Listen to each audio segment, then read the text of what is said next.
Hello everybody, my name is Respawn and welcome back to another video.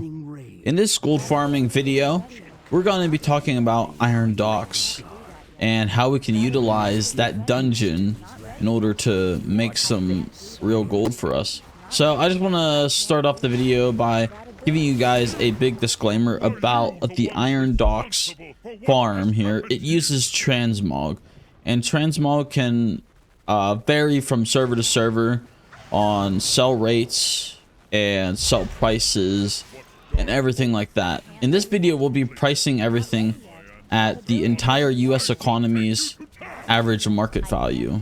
So it's not going to be my server or your server, but rather an average of all of our servers put together, more or less. That's all I want to give you guys. This is a disclaimer, so you guys know ahead. This farm is based on looted item value. Alright everybody, and now we are in game here, and I just kind of want to show you the setup that we have going for this farm here, which it is a very basic setup here. So we will be using a druid with a pretty basic speed set. If you guys are interested in seeing how I set up this initial speed set for what I have on this character, I can make a video for that as well. Just let me know if you guys want to see something like that.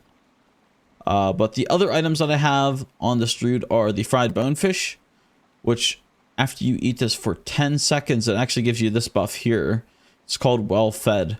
And what it does is whenever you kill an enemy inside of the instance, it'll give you a short temporary speed boost until you move on to your next mob. And as you keep killing and keep killing, it'll help you maintain an additional speed boost inside of the dungeon. The next item is the charge file of alacrity. This basically just increases your speed by a set amount for 30 minutes. For this farm, you will actually need 2 of these, because unless you have a speed set, and even me with a speed set, this takes about 40 minutes to do. I think all of my timers that I have set actually went off at 44 minutes. So that just gives you guys a basic idea. All right, now we're going to show you guys on how to actually get to the dungeon. My suggestion is that you go through the intro quests on Draenor and get your garrison set up. And so we're just going to hearth using our garrison hearthstone. Once in our garrison, we're going to go ahead and just fly north. We're going to go ahead and zoom out, and then we're going to click on Iron Docks up here. It'll pin it on our map. And we're just going to head there.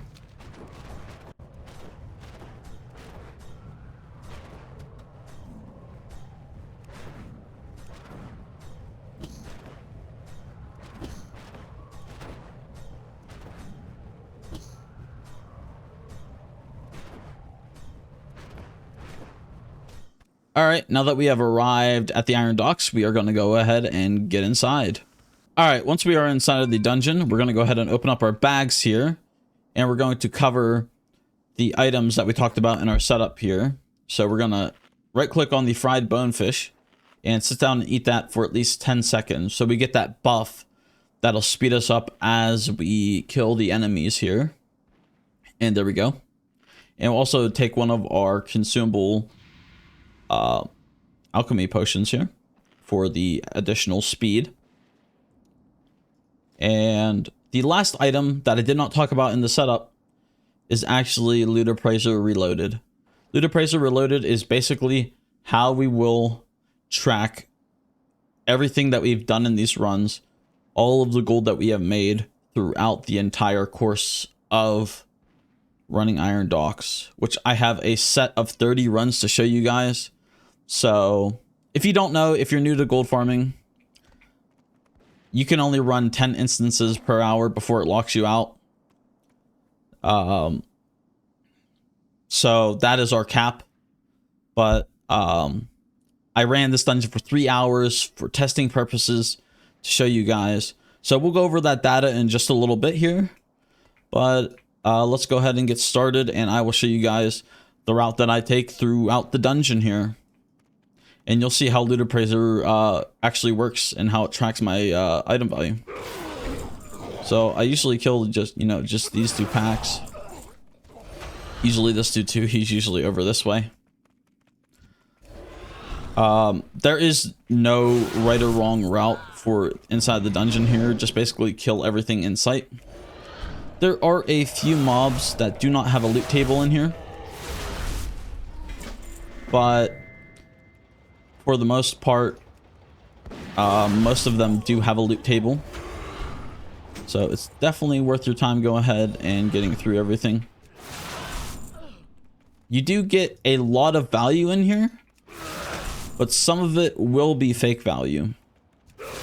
Like there are some rings in here that sell for like 100,000 gold.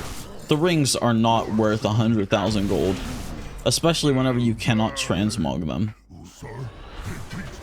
However, there are a lot of decent pieces in here. I would say that are like between 5 to 15,000 gold that are pretty good. Cells, and those more than likely are not fake value. But these guys right here, these deckhands, you'll notice throughout the dungeon, they do not have a loot table. Do not kill them. They are not worth your time. Just keep speeding through the dungeon. But yeah, there is a lot of real value in here. So don't be discouraged by some of the stuff that you see that you're like, oh, I got a ring and it's not even worth anything.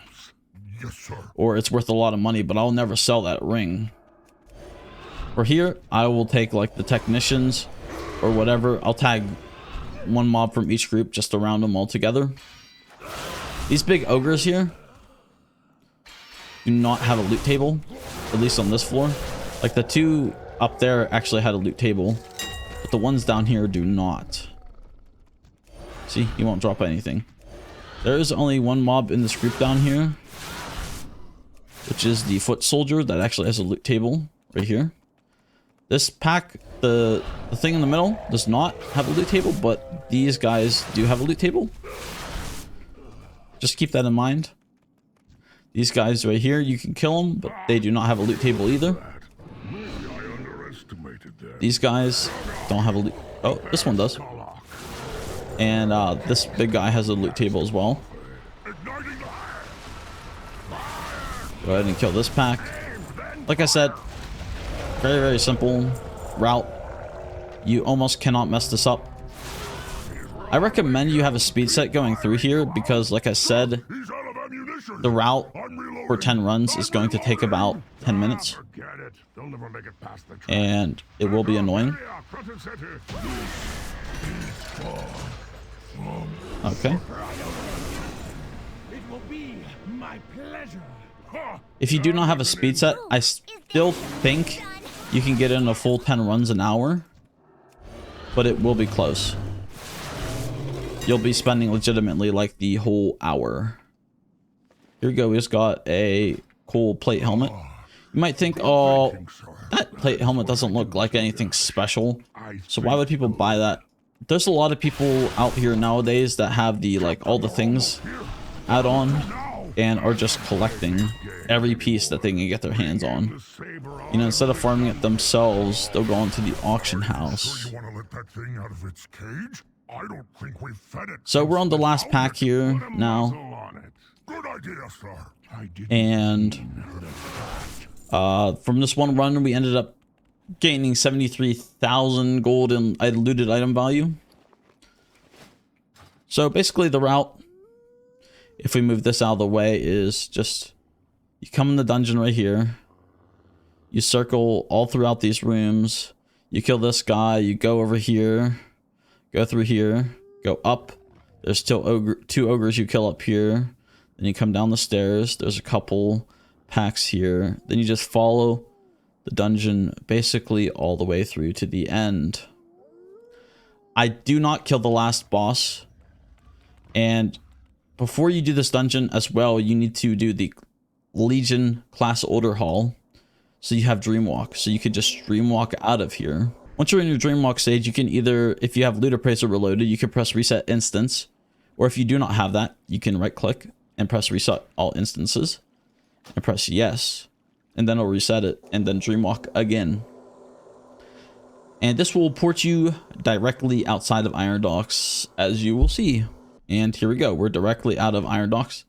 And you could run back in and complete another run.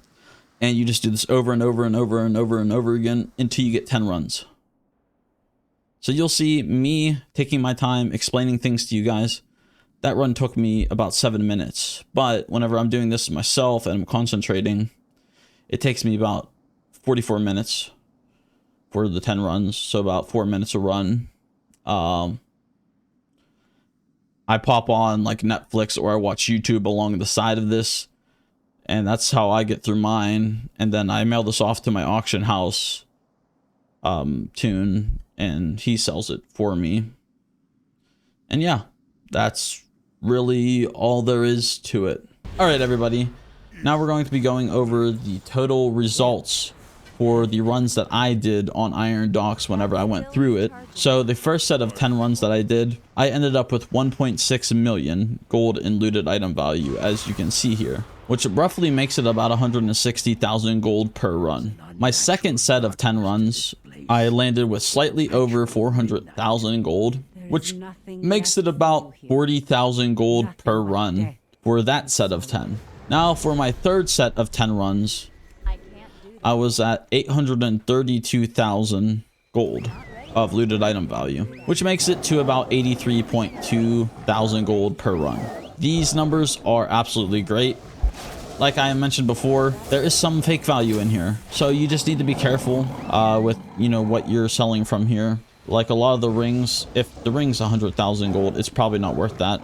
But my overall average that I got was around, you would average around 90,000 gold per run from Iron Docks. Obviously, like I said, there's some fake value in there, and we got an outlier run, which was the 1.6 million looted item value that I got from my first set of 10 runs whenever I was testing this dungeon. But I would say that the safe range to expect per run would be between 30 and 80,000 gold per run. This is just to account for the low-end servers and the servers that those items might be priced higher on. So is it worth it? I would say that it is. I would not run this dungeon every day, as these sell rates are probably lower than on most of the like older classic dungeons that you would be running, like Razorfen Crawl or I don't know, like Zul'Farrak, stuff like that. I would probably take a look at running those other dungeons a little bit more. I would also supplement your income in gold with steady gold farms as well. There's a lot of those on YouTube already. I'll be coming out with some shortly as well, but you know, those are like modern trade goods that is being used in the War Within, and that is in high demand, that you can easily get, you know, between like 20 and 50k an hour. And you know, that those can help you make and get your WoW token if that's what your goal is as well. The transmog game has always been a more long-term investment, so whenever you guys do this dungeon, don't be surprised if it does take days, weeks, months to sell this stuff. It's a long-term game in terms of transmog. Anyways, that's all I have for you guys today. If you guys want more videos like this, just please click that subscribe button. Anyways, I will see you guys in the next one. Bye bye.